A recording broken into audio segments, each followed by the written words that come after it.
Hello friends, అందరూ ఎట్లున్నారు? Super న్యూస్తో అయితే మీ ముందుకు వచ్చేసా. ఇది కొంతమందికి సూపర్ న్యూస్, కొంతమందికి సాడ్ న్యూస్ అనమాట.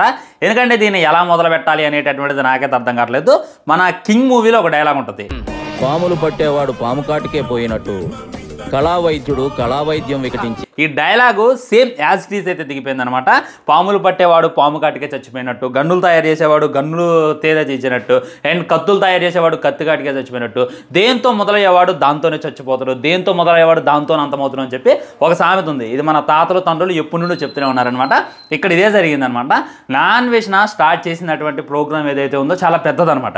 ఈ ప్రోగ్రామ్ని ఎవడు కూడా వంకబెట్టలేదు. ఇది ఒక ఉద్యమాలా చెప్తాను నేనైతే. ఎందుకంటే బెట్టింగ్ యాప్ల మీద తాను స్టార్ట్ చేసిన తర్వాతే లీగల్ బెట్టింగ్స్ అయినా ఇల్లీగల్ బెట్టింగ్స్ అయినా ఎవడైనా సరే బెట్టింగ్ యాప్ని ప్రమోట్ చేయాలంటేనే వచ్చబోసుకున్నట్టు చేసిండు. అంతకుముందు రోడ్ల మీద డబ్బులు ఇసే వాళ్ళు వీడియో స్టార్టింగ్లో బెట్టింగే, వీడియో ఎండింగ్లో బెట్టింగే, కనీసం ఏదైనా ఫ్యాక్ట్ తెలుసుకుందామని చెప్పి ఏ విధమైనటువంటి ఛానల్ ఓపెన్ చేసినా కానీ బెట్టింగ్ బెట్టింగ్ బెట్టింగ్ అనేటటువంటిది వినపడేది అనమాట. కానీ తను స్టార్ట్ చేసిన ఉద్యమం వల్ల మ్యాక్సిమం బెట్టింగ్స్ అయితే ఆగిపోయినాయి అనమాట. సో మన అదే ఇప్పుడు కింగ్ మూవీలో డైలాగ్ అన్నారు కదా, సరైనలో ఒక డైలాగ్ ఉంటుంది, సిస్టంలో ఉండి సిస్టంతో ఆడుకునే వాడితో మాత్రం పెట్టుకోవద్దు. ఆ డైలాగ్ ఏంటంటే ఎవరితో అయినా మనం పెట్టుకోవచ్చు, కానీ సిస్టంలో ఉండి సిస్టంతో ఆడుకునేటితో మనం పెట్టుకోకూడదు. ఎందుకంటే అది తిరిగి వచ్చేటటువంటి రిప్లై మనం తట్టుకోలేము అనేటటువంటిది క్లారిటీగా ఈ డైలాగ్ కూడా ఉంటుంది. సో ఇప్పుడు ఇది ఎందుకంటే నా అన్వేషణ మీద కేసు అయితే బుక్ అయిందనమాట. మన హైదరాబాద్లో చూసుకున్నట్లయితే తన మీద కేసు అయితే పెట్టడం జరిగింది. దానికి గల రీజన్ ఏంటంటే ఈ వీడియో. బాగా చదువుకొని కష్టపడి చదివి వచ్చారు. మన దేశం భారతదేశం యొక్క బడ్జెట్ 10 లక్షల కోట్లు. నిర్మలా సీతారామన్ గారికి ఏం చెప్తారంటే, అంటే మీరు ఐఏఎస్లు ఐపీఎస్లు కదా, ఆమె సెంట్రల్ కదా, చెప్పండి అమ్మా అంత కష్టపడ్డం ఎందుకమ్మా, మా మెట్రో బెట్టింగ్ యాప్ ఉంది, ఆ బెట్టింగ్ యాప్లో పెడితే 10 లక్షల కోట్లు నువ్వు డిపాజిట్ చేస్తే నీకు 60 లక్షల కోట్లు అవుతుంది. 60 లక్షల కోట్లు అంటే అమెరికా బడ్జెట్ అమ్మా, ఇంకా పనే చెయ్యక్కర్లేదు, అందరూ హ్యాపీగా బతకచ్చు అని చెప్పండి సార్. సిగ్గుండాలి sir. First of all as a common యూట్యూబర్గా నాకు తెలిసినంత జ్ఞానం ఈ ఐఏఎస్లకి ఐపీఎస్లకి లేకపోవడం దేశం చాలా సిగ్గుచేటు. ఓకే, ఈ వీళ్ళు చెప్తున్నారు. ఈ వీడియోలో తను చూసుకున్నట్లయితే ఐఏఎస్ ఆఫీసర్ని, మన డీజీపీ జితేందర్ గారిని, పోలీసుల్ని, మెట్రోని ఏ విధంగా వీళ్ళు స్కామ్ చేశారు అనేటటువంటి తనైతే ఎక్స్పోజ్ చేసింది అనమాట. మరి అది నిజమా అబద్ధమా అంటే 100% అది ఫేక్. ఎలా చెప్తున్నాను అంటే 300 కోట్ల స్కామ్ అని చెప్పి తనైతే తన తమిళలో పెట్టుకోవడం జరిగింది. ఒకసారి మీరు తన యూట్యూబ్ ఛానల్కి వెళ్ళి చూసేటటువంటి ప్రయత్నం చేయండి. ఆ వీడియో మనకైతే లభించింది అనమాట. ఆ వీడియో తనైతే డిలీట్ చేయడం జరిగింది. ఎందుకు డిలీట్ చేసిన అంటే తనకైతే వార్నింగ్స్ వెళ్ళాయి అనమాట. తన మీద చాలా మంది ట్రిగర్ చేయడం జరిగింది. దాంతో అయితే తను డిలీట్ చేయడం జరిగింది అనమాట. నిజంగా నాన్ వేసిన నిజం మాట్లాడినండి అయితే దాంట్లో ఏ విధమైనటువంటి అబద్ధం లేదు అనేటటువంటిది నిజమైతే ఆ వీడియో తనైతే డిలీట్ చేసేవాడు కాదు. ఆ వీడియో డిలీట్ చేసాడు అంటే తను భయపడ్డాడు అని అంటే ఏదో రాంగ్ మాట్లాడినట్టు అని చెప్పి క్లారిటీగా అర్థమవుతుంది అనమాట. మన జితేందర్ గారితో సహా మొత్తం ఒక 10 మంది అయితే ఆయన మీద అయితే కేసు పెట్టడం జరిగింది అనమాట. ఈ విధంగా నాన్ వేసిన ఏ ఉద్యమం అయితే స్టార్ట్ చేసిండో, ఏ బెట్టింగ్ యాప్స్ ఆగాలి అని చెప్పి ఎవరి మీద అయితే పోరాడిండో అదే తన కొంప ముంచింది అనేటటువంటిది క్లారిటీగా క్లుప్తంగా అర్థమైపోతుంది అనమాట.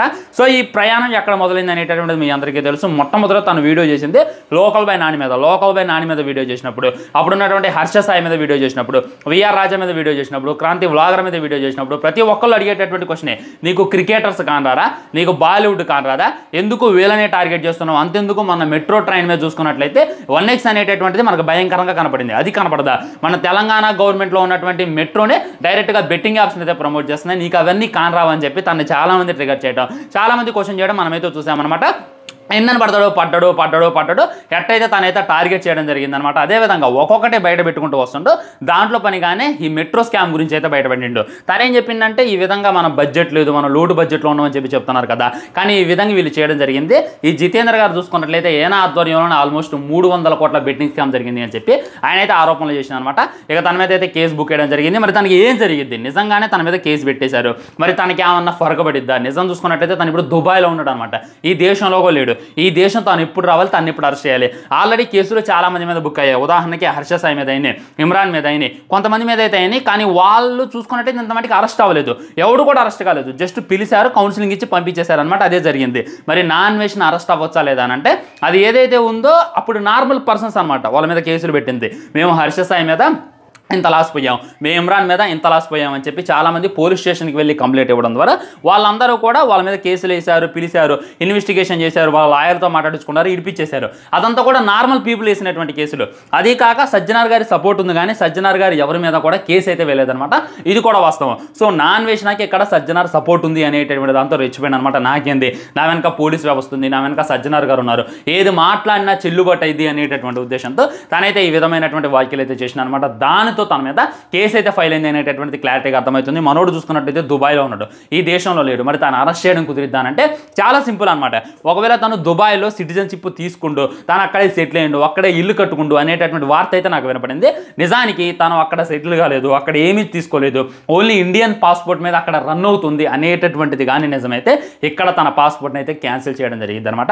ఎందుకంటే వీళ్ళు తెలుసుకుంటే ఏదైనా అనమాట, మన ఇండియన్ గవర్నమెంట్ వాళ్ళ చేతిలో ఉంది. వాళ్ళు తెలుసుకుంటే పాస్పోర్ట్ క్యాన్సిల్ చేస్తారు, వీసాని క్యాన్సిల్ చేస్తారు, ఈజీగా అన్వేషణ అయితే ఇండియాని రప్పించేటటువంటి ప్రయత్నం చేస్తారు. వచ్చిన తర్వాత గెలకాల్సిన విధంగా తనైతే గెలుగుతారు, చేయాల్సినవి కూడా చేస్తారు అనమాట. ఎందుకంటే తను గెలికింది ఓన్లీ డీజీపీ జితేందర్ గారిని కాదు, నాగార్జున గారిని గెలికిండు. నాగార్జున గారు చూసుకున్నట్లయితే అక్కినేని స్టూడియో ఇదనమాట.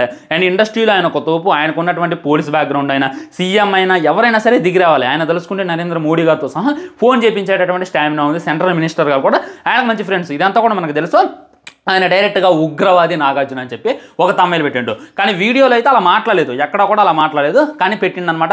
దాని పర్పస్ ఏంది, ఈ విధంగా బెట్టింగ్ యాప్ ప్రమోట్ చేస్తున్నారు. వీళ్ళంతా కూడా బిగ్ బాస్ నుండి వచ్చిన వాళ్ళే, వీళ్ళందరికీ కూడా గురువు మీరే, టీచర్ మీరే, మీ ఆధ్వర్యంలో ఇదంతా జరుగుతుంది, మీరు దీని మీద స్పందించరా, మీరు దీని మీద మాట్లాడరా, ఎందుకు తిండికి దిక్కాలని నా కొడుకులందరినీ కూడా తీసుకొచ్చి ఇది చేస్తారు అనేటటువంటిది తనైతే ఆరోపించింది అనమాట. సో ఆ పాయింట్ అన్ని ఎవరు పట్టించుకోరు, తను పెట్టినటువంటి తమ్ಮೇಲೆ కానొస్తుంది అనమాట. నాగార్జున గారు చూసుకున్నట్లయితే ఇండస్ట్రీలో ఒక హీరో, ఒక గౌరవం పొందినటువంటి హీరో, అక్కినేని నాగేశ్వరరావు కొడుకు, అక్కినేని స్టూడియోకి ఆయన వారసుడు. అలాంటి ఆయన ఉగ్రవాది అని చెప్పి నువ్వు ఎలా బిరు చేస్తావని చెప్పి తను కూడా కేసు పెట్టేటటువంటి అవకాశం ఉంది.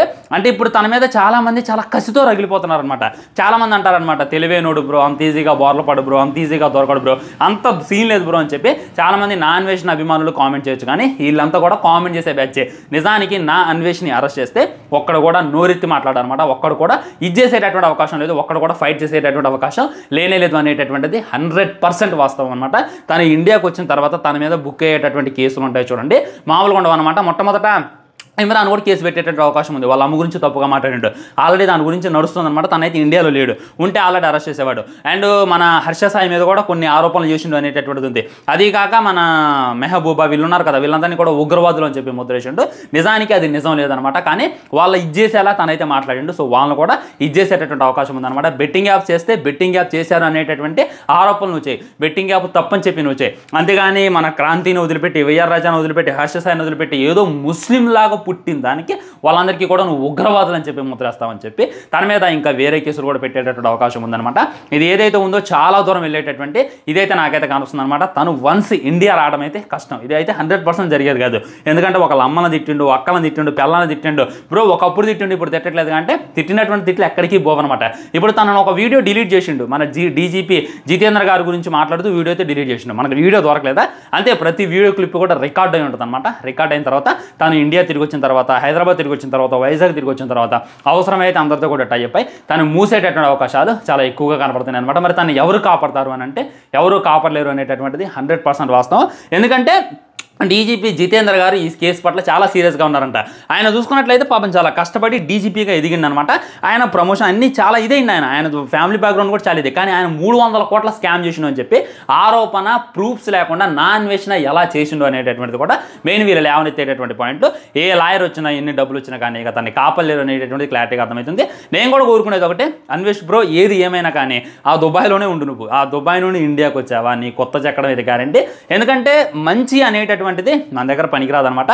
సో మనోడు సిస్టంలో ఉండే వాళ్ళని గెలికింది కాబట్టి ఏదో ఒకటి అయితే అని చెప్పి నేనైతే అనుకుంటున్నాను. ఇది ఫ్రెండ్స్ ఫైనల్ కన్క్లూజన్ అయితే మ్యాక్సిమం తన మీద అయితే కేసు బుక్ అయింది. ఇండియాకి వస్తే మట్టికి ముద్ద ఎక్కేస్తారు అనేటటువంటిది 100% ఫ్యాక్ట్. సో మీకైతే ఇన్ఫర్మేటివ్ అనిపించిందా లేదు ఈ వీడియో అనేటటువంటిది డెఫినెట్లీ కింద కామెంట్ చేయండి. వీడియో లైక్ చేయండి, షేర్ చేయండి, ఛానల్ సబ్స్క్రైబ్ చేయండి. వందే మాత్రం జై హింద్.